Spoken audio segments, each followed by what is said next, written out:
উপস্থিত মুন্সিগঞ্জ ৩ আসনের প্রাণপ্রিয় ভাই ও বোনের আমার আসসালামু আলাইকুম। আমি বেশি কথা বলবো না, আমি 2টা কথা বলবো। উপরে আল্লাহ আর নিচে আছে জনগণ।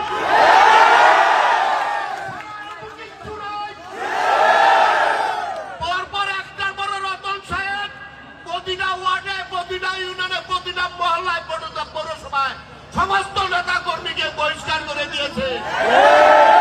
কিন্তু নেতা বহিষ্কার করছে, কি হয়েছে? জনগণ আমার পাশে আছে। জনগণের আমার চামড়া দিয়ে জুতো বানাই দিল, আমার নিরক্ষিত হবে না।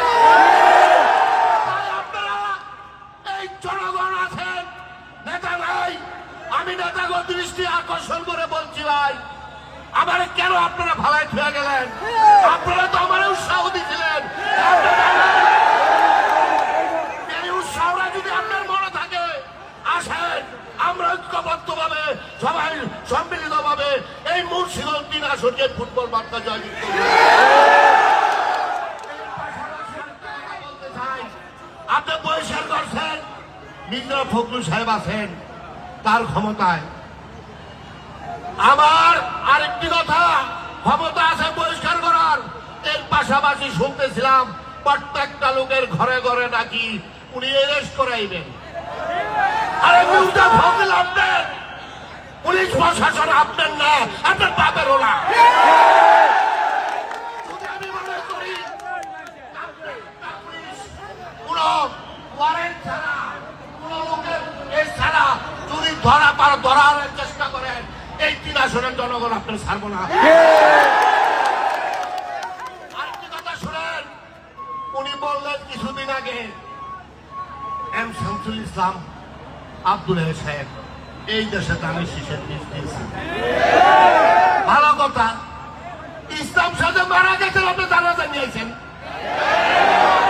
ভাই সাহেব অসুস্থ বিষয় করে রয়েছে 4.5 বছর, আপনি তারা এখনো দেখতে যান নাই। আপনার কিভাবে বলেন? আপনার মুখে সরব নাই। আপনি নির্বাচন করতেছেন, করবেন, আমি নির্বাচন করতেছি, করব। আপনি ধানের শীষ দিচ্ছেন বললা প্রত্যেকটা নেতা ধানের শীষের কর্মী, আপনারা সেটা পছন্দ করে না। ধানের শীষে আপনি হয়তো মনে করেন আপন করে নিতে পারেন।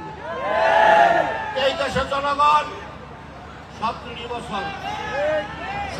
বছর এই দেশের মানুষই কষ্ট করছেন। জানেন, আপনারা তো দেখছেন পেপার, পত্রিকায়, টিভিতে সমস্ত খবরের মধ্যে আমার নামটা আসছে। রাত্রে গিয়ে আবার ফিরা মির্জা ফখরুল কাছে বললেন যে ভাই আমার তো উপায় নাই, আমি আত্মহত্যা করবো লোক দিয়ে।